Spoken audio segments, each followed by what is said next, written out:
Olá, pessoal! Vamos para mais uma aula e como vocês podem observar, a gente já está na aula 4 e o nosso tema de hoje é sistema circulatório e urinário.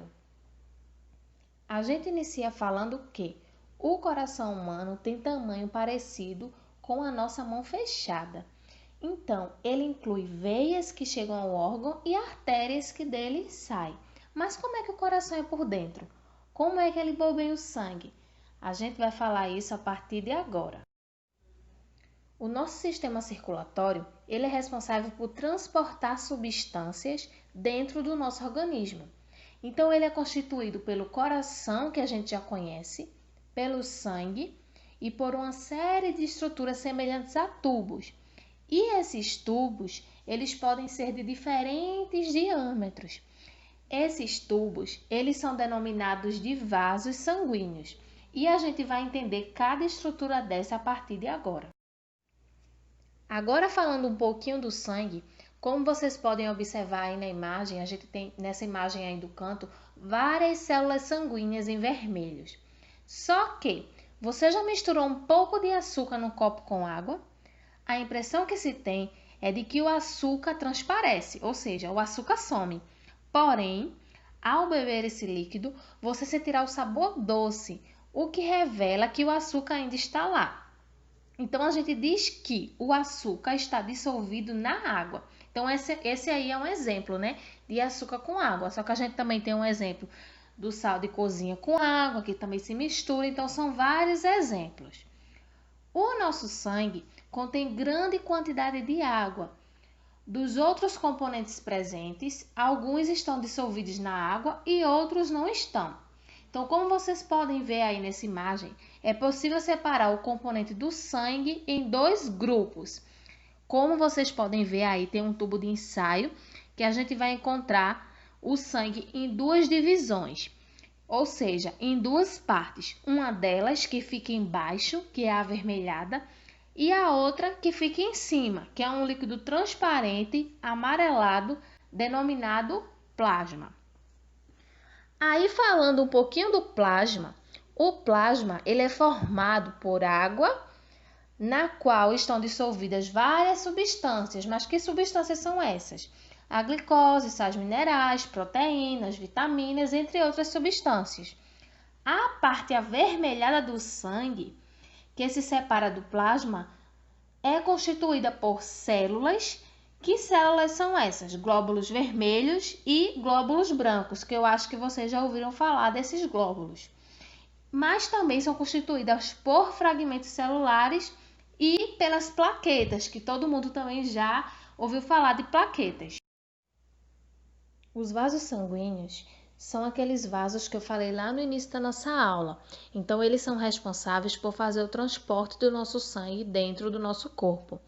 Então, como vocês podem ver aí nessa imagem aí embaixo, a gente vê vários tubinhos com várias células sanguíneas correndo dentro desses tubos. E ele pode ser dividido em artérias, capilares e veias. As artérias, elas vão conduzir o sangue para fora do coração.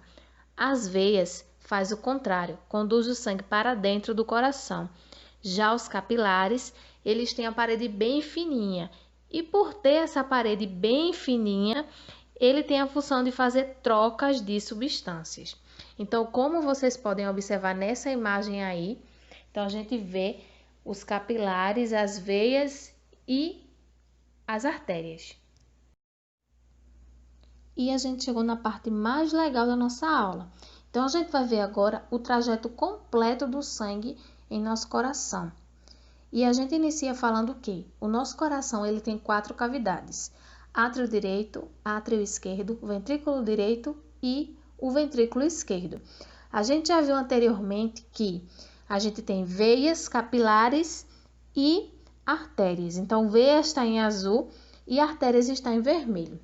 Então, vamos começar com o sangue pobre em gás oxigênio que chega ao coração pela veia. Então, quando o sangue ele percorre todo o nosso corpo, ele chega ao nosso coração pobre em gás oxigênio. Então, ele entra no coração pelo átrio direito, que bombeia para o ventrículo direito. A seguir, A contração dos músculos desse ventrículo impulsiona o sangue em direção aos pulmões. Então, quando esse sangue ele chega aos pulmões, é aí onde se inicia a circulação pulmonar. Nos capilares de cada pulmão, a gente já estudou que é capilar, né? Então, nos capilares de cada pulmão, o sangue perde esse gás carbônico e recebe o gás oxigênio. Então, o sangue, ele chega lá no nosso coração pobre em gás oxigênio. Só que quando a gente inicia a circulação pulmonar, ele faz uma troca. Então, ele fica rico em gás oxigênio e pobre em gás carbônico. E aí, ele finaliza a circulação pulmonar. O sangue chega ao coração pelo átrio esquerdo. Esse sangue proveniente dos pulmões, rico em gás oxigênio, ele é bombeado pelo átrio esquerdo até o ventrículo esquerdo, impulsionando o sangue para a aorta, iniciando assim a circulação sistêmica. Então é aí que o sangue vai percorrer todo o nosso corpo e vai levar para todos os nossos sistemas. Ao passar pelos capilares de todo o corpo, o sangue vai se tornando pobre em gás oxigênio e rico em gás carbônico, e retorna ao coração pela veia novamente e vai começar todo o ciclo novamente. Falando um pouquinho agora do nosso sistema urinário, a função dele basicamente é eliminar os resíduos produzidos por atividades vitais que nós fazemos. Então, alguns dos principais desses resíduos que eu estou falando é o gás carbônico, ureia, excesso de água e de sais minerais. Então, tudo isso precisa ser eliminado pelo nosso corpo. E a excreção envolve a saída de gás carbônico e vapor de água pelos pulmões.